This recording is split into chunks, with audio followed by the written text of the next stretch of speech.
અને મેઘાણીભાઈ એમ લખે છે એ કદાચ બારવટીયો બન્યો હોય ને તો એનામાં ખાનદાની વિતરતી હોય, એમાંથી અમીરાતની સોડમ આવતી હોય. કાદુ મકરાણી નામનો બારવટીયો, પણ કાદુનું નામ સાંભળે ત્યાં દુશ્મનના કાળજા થડક ઓથડાક થડક ઓથડાક થડક ઓથડક થવા માંડે. ભાઈ હાવજા ડાણસી હાગજા સાંભળે પડે વેરી તણા ગાઢ પોચા. ડાકલાના પંડિત જેમ માણસના કાળજા ફફડવા માંડી જાય કાદુ મકરાણીનું જ્યાં નામ સાંભળે ત્યાં. એ બારવટીયો જુનાગઢના ડેરી અને વડાળ ગામને ભાંગવાનો જેદી જાહો લખ્યો, જહા ચિઠ્ઠી લખી. શું જનેતાના ઉદરમાંથી સંસ્કાર લઈને જન્મેલા માણસો હશે, એનામાં ખાનદાની હશે, એની ખુમારી હશે, એની ટેક હશે. એનો સત્ય ઘટનાનો અદભુત પ્રસંગ. ડેરી અને વડાળ ગામ ભાંગવાનો જાહો લખ્યો. આણુવળી અને પટેલની વવારું ઘરે આવી છે અને પોતાના ધણીને ભાત દેવા માટે તૈયાર થાય છે. એ નવનાથની ચૂંદડી ઓઢી અને બાઈએ માથે ભાત લઈ અને ડગલા માંડ્યા. ઊંચી પડથારના મકાન પગથિયા ઉતરતા ઉતરતા હાહોએ નજર કરી તો વહુ છે એ ઘરેણાથી ભાંગી પડે છે. એટલા ઘરેણા પહેર્યા છે સોનાના. અને હાહોના મોઢામાંથી શબ્દ નીકળ્યા, વહુ ઘરેણા ઉતારીને જાઓ. તમને ખબર નથી આપણું ગામ ભાંગવાનો કાદુ મકરાણીએ જાહો લખ્યો છે, જહા ચિઠ્ઠી લખી છે. આટલા બધા ઘરેણા પહેરીને મારા દીકરાને ભાત દેવા ન જવાય, તમારો બાપ કાદુ લૂંટી લે. ભાઈ ઉભી રહી ગઈ એક સેકન્ડમાં. વહુ સંભળાતું નથી, તમને કહું છું, ઘરેણા ઉતારીને જાઓ નહીતર તમારો બાપ કાદુ લૂંટી લેશે. અને પાછી ભાઈ ઓરડામાં ગઈ, ભાતને નીચે ઉચારીને બીજા ઘરેણા પહેર્યા. બીજા ઘરેણા પહેરી અને ઈ બાઈ છે એ બારી નીકળી ત્યારે હાહુએ કીધું કે વહુ ગાંડી થઈ ગઈ છો તું?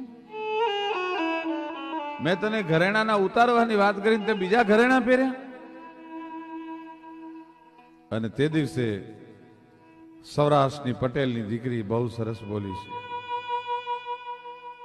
કે બાઈજી પહેલા પહેર્યા હતા ને તો મારી હાહરવેલના તમે ચડાવેલા ઘરેણા હતા, પણ અત્યારે બીજા વધારે પહેરીને જાવ છો ને તો મારા પીરના ઘરેણા છે.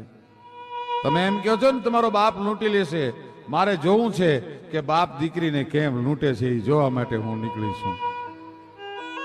અને સાહેબ પોતાના ધણીને ભાત દેવા માટે ડગલા માંડ્યા. ધીરે ધીરે ધીરે ધીરે ધીરે ધીરે ધીરે એમ કહેવાય છે કે હે વહી જાય દીકરી.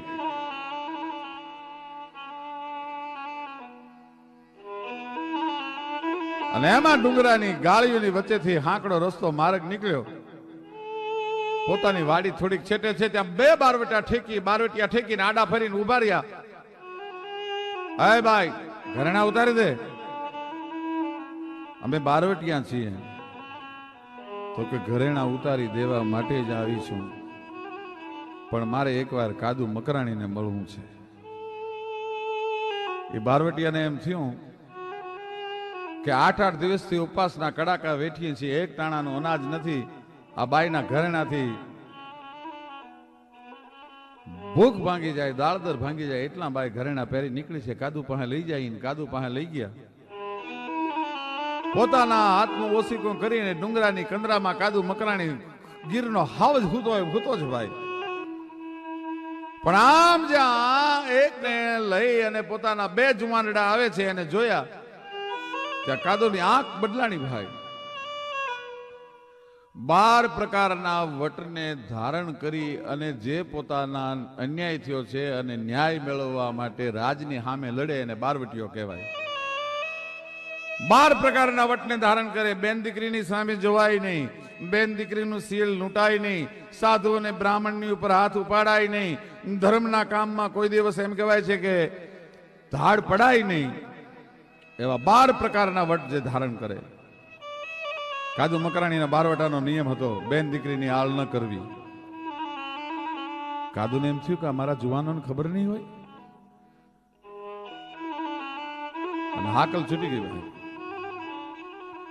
આય કાફરો, આ દીકરીને લઈને શું કામ આવ્યા તમે? કે મકરાણી અમે નથી આવ્યા, એણે કીધું છે કે મારે મકરાણીને મળવું છે. મકરાણી ઉભો થયો ભાઈ, પણ હાવ જ કહેવાળી ખંખેરીને ઉભો થાય આળો મરડીને, એમ આજ કાદુ મકરાણી ઉભો થયો. દીકરીની પાસે જઈને એટલું કીધું, બેટા તારે મને મળવું તું? હા બાપુ, હું ઘરેણા પહેરીને મારા ધણીને ભાત દેવા માટે તૈયાર થઈ, ત્યારે મારી હાહુએ એમ કીધું, ઘરેણા ઉતારીને જાઓ વહુ, નહીતર તમારો બાપ કાદુ તમને લૂંટી લે. એટલે ઓરડામાં જઈ અને મેં બીજા ઘરેણા પહેર્યા. એટલે મારી હાહુએ કીધું કે વહુ તને ખબર નથી પડતી, ઘરેણા ઉતારવાની વાત કરું છું. ત્યારે મેં કીધું કે પહેલા પહેર્યા તો હાહરવેલના હતા ને આ બીજા મારા પિયરના પહેરીને જાઉં છું. મકરાણી, મારી હાહોને જવાબ દઈને આવી છું, બાપ દીકરીને કેમ લૂંટે છે જોવા માટે આજ હું આવી છું. ઘરેણા લેવા એટલે લઈ લે તું. પણ બારવટીઓ કોઈ દી ધ્રુજે નહીં, બારવટીઓ કોઈ દી રોવે નહીં. પણ બારવટા કાદુ મકરાણી નામના બારવટિયાની પાપડના પડદા ભીના થઈ ગયા. સાબાસ મારા હોરઠની દીકરી, સાબાસ સાબાસ સાબાસ થવા માંડ્યો ભાઈ. અંદરથી ખમકારા મેળા નીકળવા.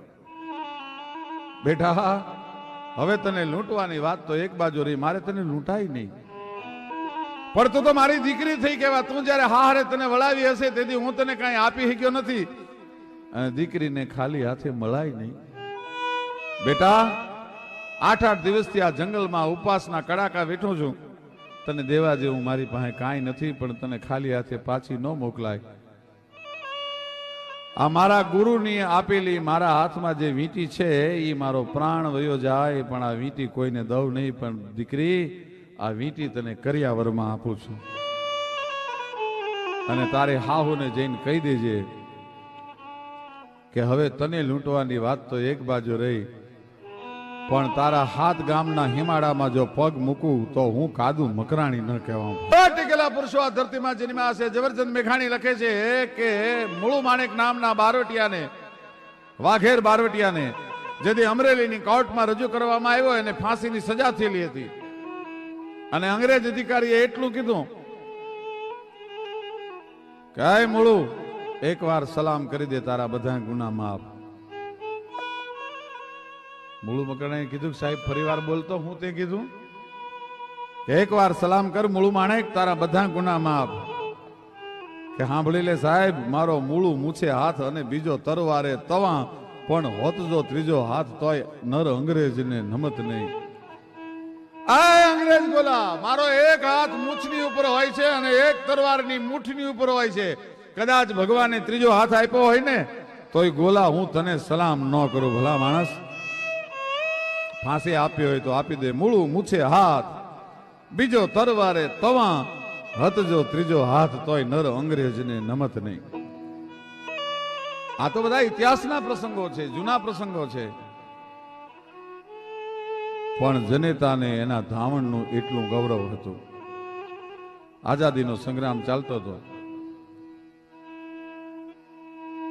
નહીં ભાલા, નહીં બરસિયું, નહીં તરવાર્યું તોપ, પણ તારું કટક કાળો કોપ વણ હથિયારે વાણિયા. તારી પાસે નહીં ભાલા, નહીં બરસિયું, નહીં તરવાર્યું તોપ. મોહનલાલ કરમચંદ ગાંધી નામના પોરબંદરના વાણિયાને બ્રિટિશરોએ આફ્રિકામાં અડધી રાતે રેલવેમાંથી ઉતારી મૂક્યો. તેથી મોહન ગાંધીએ પ્રતિજ્ઞા કરી હતી કે તમે મને અડધી રાતે ટ્રેન છોડાવો છો, પણ જો હું અડધી રાતે તમને ભારત ન છોડાવું તો માનજો કે હું વાણિયો નહોતો. પ્રતિજ્ઞા લઈ લીધી, સૌરાષ્ટ્રનો વાણિયો ભણાવો, જેવો તેવો નહીં. અને દુલ્લા કાગી વાણિયા માટે કડી લખે છે, બહુ સરસ કડી છે કે મદ સત્તાને બળીને ભાભરતાને ગોળ્યા, પણ એક ઘોળ્યો ગોલાણો નહીં વાણિયો. જે ત્રાજવડે પૃથ્વી બ્રહ્માંડો ને તોલ્યા, પણ એમાં એક તોલ્યો તોલાણો નહીં વાણિયો. ચોગરદમ અંધારાની માતાના મનમાં એક દીવડો પ્રગટાવી બેઠો વાણિયો. સોરઠ પે વારી કે વારી જાઉં પોરબંદર પે. એવો વાણિયો. આઝાદીનો સંગ્રામ ચાલે. સાયમન કમિશનનો વિરોધ કરવા માટે લાલા લજપતરાય 200 જણાના ટોળાની હારે ગયેલા. એમાં જનરલ સાન્ડર્સ અને જનરલ સ્કોટ નામના 2 અંગ્રેજ અધિકારી હતા. લાઠીચાર્જનો હુકમ થયો. એમાં જનરલ સાન્ડર્સના હાથમાં જે હોકી ફરતી હતી એ ફરતી ફરતી છે એ હોકી લાલાજીના કપાળમાં લાગી ગઈ. હેમરેજ થયું, એનું અવસાન થયું. એને દેહને દર્શન કરવા માટે મૂકવામાં આવ્યો. બધાય જ્યારે આવ્યા